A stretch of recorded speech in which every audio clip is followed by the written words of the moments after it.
આપણે જે હેરિટેજ જે છે એને આપણે લાઈવ કરવાનું છે. જે રીતે આપણે જોયું હતું કે વડાપ્રધાન નરેન્દ્ર મોદીજી આવ્યા હતા ત્યારે એમને પણ આ બહુ જૂની દ્વારકા કેવી છે એનો બહુ અભ્યાસ કર્યો છે.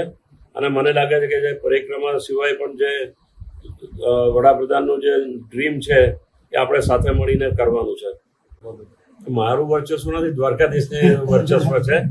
અને જામનગર એ આપણું હોમટાઉન છે, એટલે ખંભાળિયા હોય કે દ્વારકા હોય મારા માટે હોમ પીચ છે. અને દ્વારકાધીશની સાનિધ્યમાં આપણે આ કામ કરીએ છીએ. અને આપ જાણો છો કે દ્વારકાધીશ આ જિલ્લાનું પૂરું રક્ષણ કરે છે, દેશનું પણ રક્ષણ કરે છે. એટલે અહીંયા ઇલેક્શન છે એ બહુ આનંદની વાત છે અને બહુ સારા રિઝલ્ટો આવશે.